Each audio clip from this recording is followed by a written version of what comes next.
The recent discovery of gold plates in an archaeological site located in the ancient tomb found in Panama reveals the past of the ancient history of the inhabitants of Panama.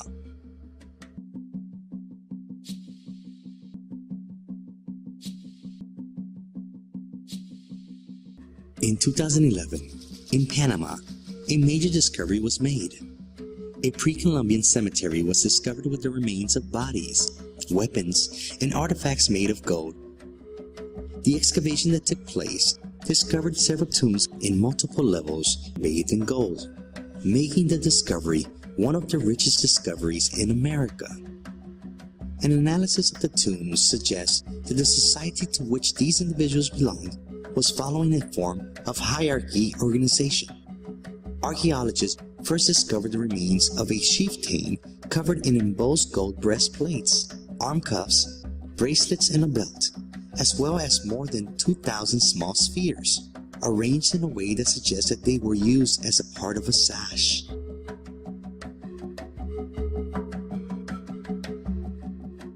Davis Museum's team of archaeologists are a mixture of nationalists and international professionals in the area of pre-Columbian artifacts.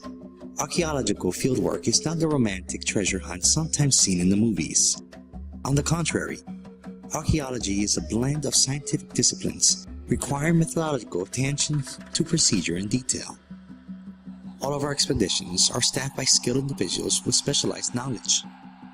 The archaeological team is experienced excavators and specialists dedicated to the discovery of ancient historical relics that contribute personally to the recovery and preservation of our past. The success of an archaeological expedition depends, to a great extent, on the excavation team. Organization is a key factor in the smooth management of the work schedule, and the field director must be able to depend upon the responsive and responsible staff.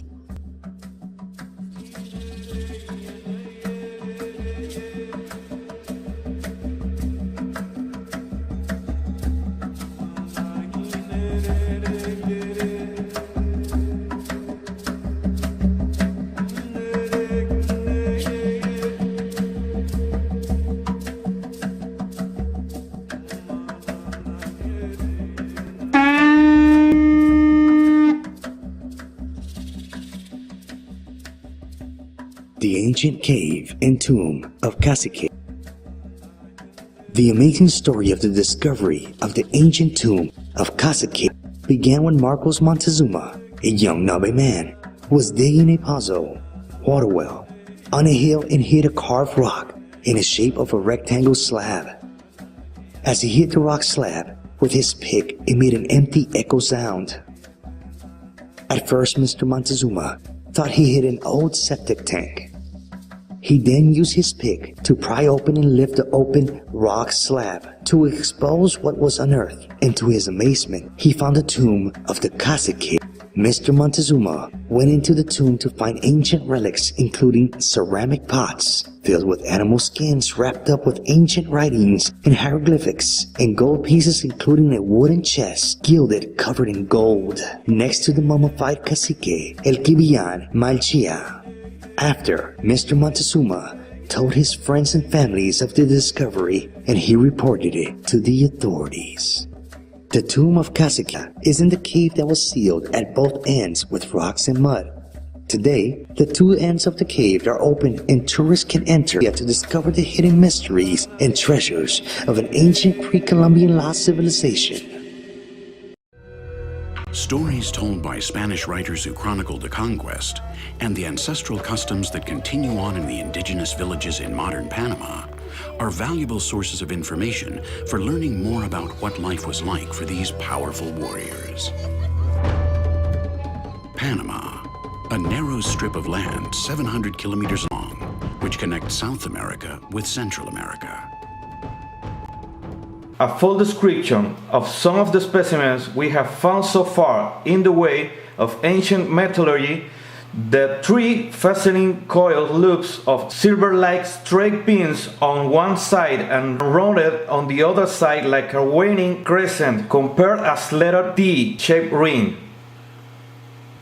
The thickness of each is the 5.5563 millimeters. The three fastening coil loops are made of copper with silver plate film onto copper so to make the coil loops appear as silver, but they are really made of copper with silver plate over the three loops.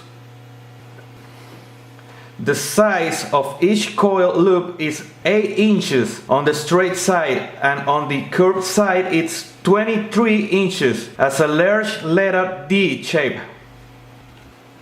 The plates were sealed with the adhesive made of the latex from the Panama rubber tree, Castilla elastica. The plates are fine sheets like thin wafers of parchment, but are made of very thin sheets of gold, 38 gauge, and the adhesive glued between the sheets of gold together was as hard as concrete. This made it nearly impossible to open the sealed plates. We had such a hard time to take each sealed plate apart from another. We had to be so careful not to damage each sheet as we tried to pry apart each sheet sealed together. The sheet of gold sealed together measured in length at 8 inches and in width at 6 inches, that looked like a block of petrified wood of 4 inches thick. Each sheet of gold has ancient Demotic and Hebrew writing embossed and into the plate on both sides of each plate. There are 3 fastening loops of silver-like straight pins on one side and round on the other side, like a waning crescent. There are 912 gold plates that were glued together with latex from Castilla elastica and weighs 146 pounds. In the area of science, our discoveries must be seen as things only investigated on factual evidence. Archaeologists and anthropologists base our findings and investigations on physical sources by analyzing and comparing that what is held as credible and recognized by archaeologists around the world. The majority of the archaeologists chosen are Jewish origins. This is because of the specifics surrounding the find in Tomb 13 excavation site. The museum here in Panama contacted the IAA, Israel Antiquities Authority, and they referred the archaeologists that specialize in ancient Hebrew artifacts. So we're leaving the bead on our way to Volcan, to El Cavillan's burial site that was found just a few years ago and is very interesting. Right here we are going up the mountains, passing this lovely scenery. Lovely scenery. What's that over there? Oh, wow.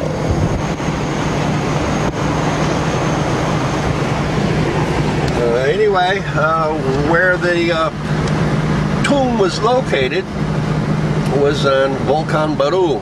Some people know it as Volcan Chiriquí, but it's quite a high mountain, over 11,000 feet high.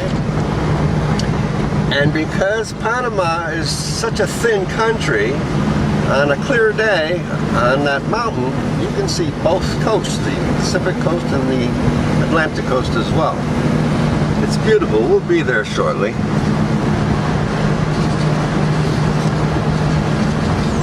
There's the mountain rising above the clouds.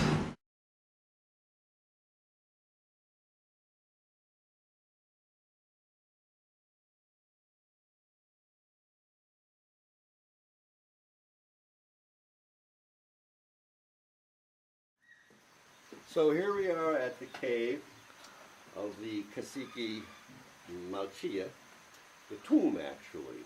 This area here was covered in with stones. You can see some of the stones here that were covering this hole, and they've been removed, revealing another entry to the tomb.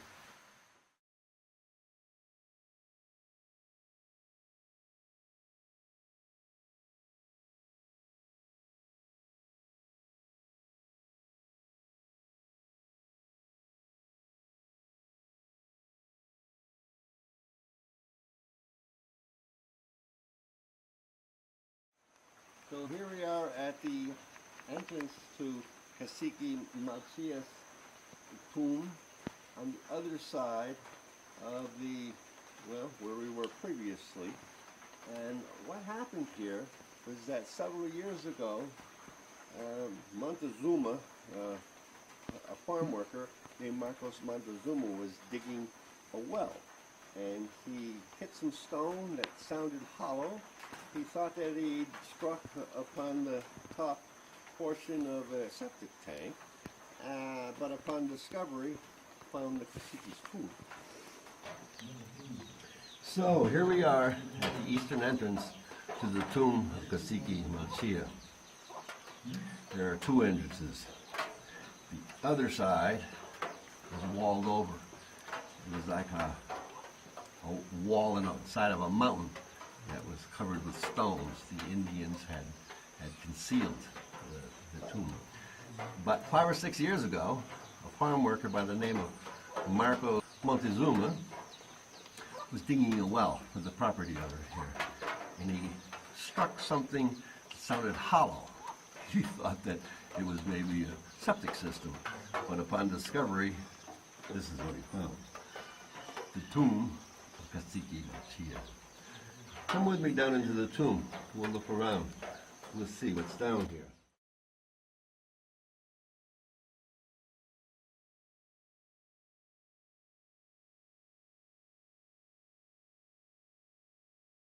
The tomb.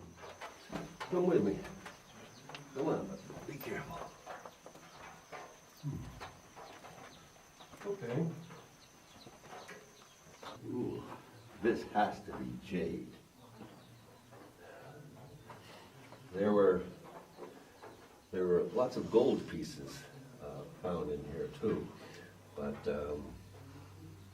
one of the main universities in the country seemed to have gotten authority to take those away and to protect them somewhere. But this is jade stone. This is beautiful. And further along,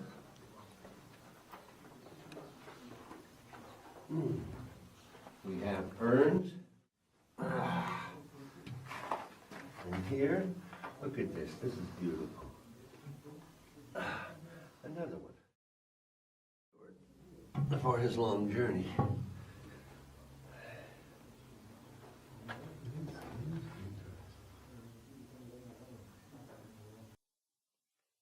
After the discovery of the ancient tomb, the name given to the archaeological department to label and identify the tomb was Tomb 13.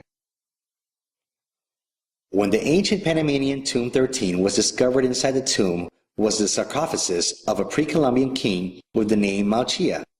Some of the scrolls had been written in ancient Egyptian, Phoenician, and Hebrew languages.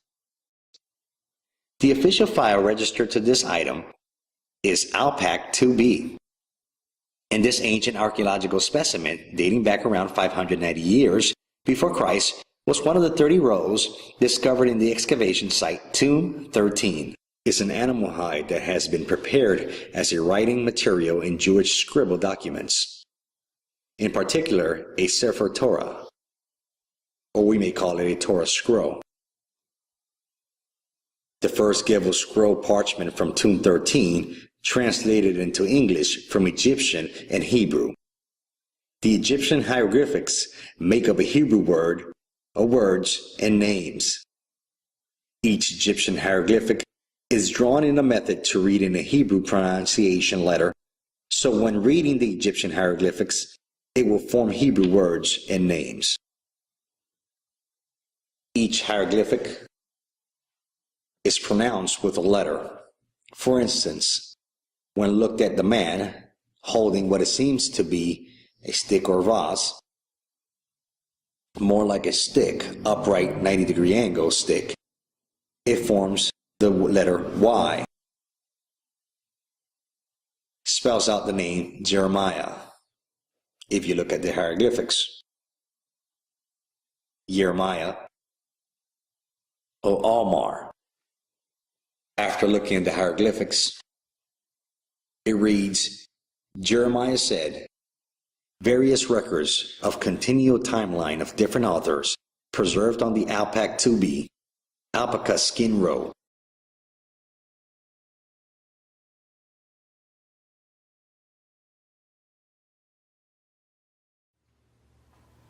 And here we have one of the items that was found in the Cacique tomb. Here we have a parchment scroll with hieroglyphics that we were able to translate.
We're in the town Volcan, and we'll be going to the ancient cave and tomb of Cacique El Kibian Machia.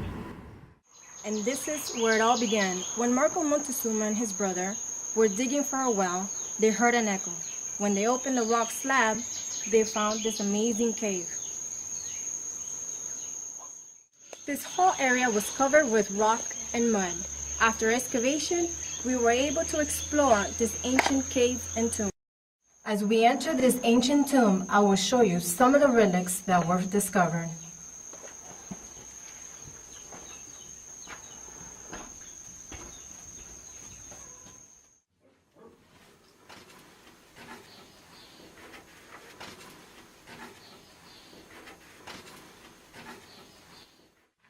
In this part of the cave is the tomb of the cacique.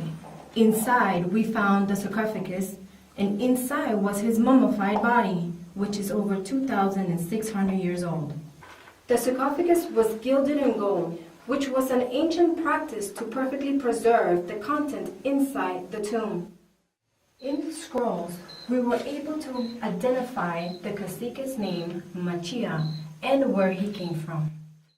The translation of the scrolls allowed us to identify the people that followed the great cacique.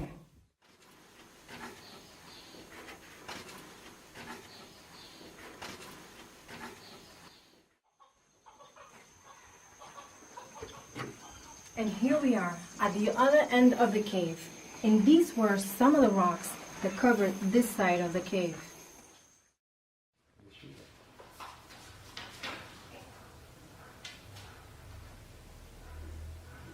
Good evening.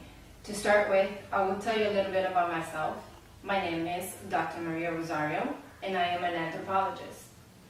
I specialize in the research of pre-Columbian civilization in Central America. In the ancient scrolls, the hieroglyphics tells the history of the existence of a Phoenician community living in Volcan Baru Chiriquí around 2,600 years ago. This group of Phoenicians set sail from the Middle East and landed in Panama. The ancient sarcophagus is made in an Egyptian-designed rectangular box and covered in gold. The sarcophagus was also connected to another wooden rectangular box, which is also covered in gilded gold. The layer of gold varied in thickness, from heavy sheet for the face and wings of the two-winged mat to a thin layer of sheet of the finest gold leaf over the sarcophagus. And today I'm going to show you one of the gold artifacts that are from the tomb here in the exhibition. Some of the artifacts or wakas found in the tomb date back to over 2,300 years. And the temperature in the cave is much cooler than the outside temperature, and for that reason, in the difference of temperature is the reason that the artifacts have been preserved so well. Hello, I'm standing here on the Pan American Highway, fixing to head to the Volcan where the tomb of Kasiki tomb is. If you go this way about 45 minutes, you'll get close to it.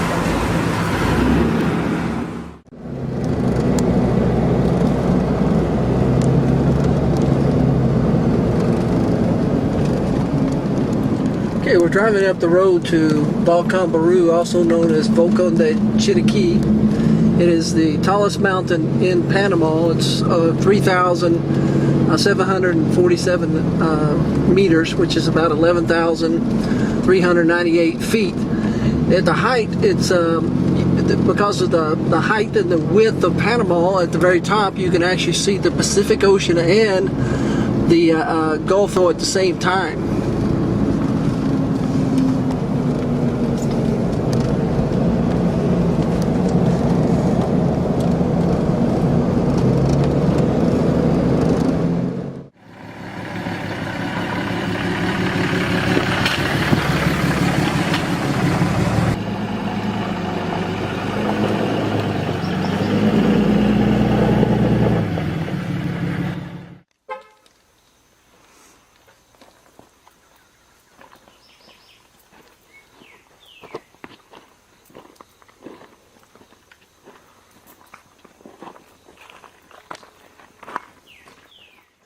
Amazing story of the discovery of the ancient tomb of Cacique Malchia began when Marcus Montezuma, a young Nagobi man, was digging a pozo or water well on a hill, and he hit a carved rock in the shape of a rectangular slab.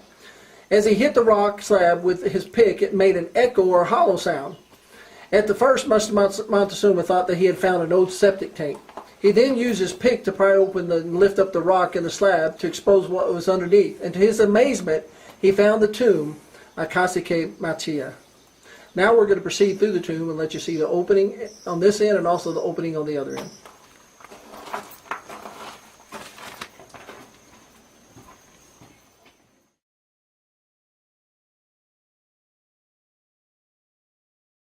Alright, we're on the other side of the entrance to the well.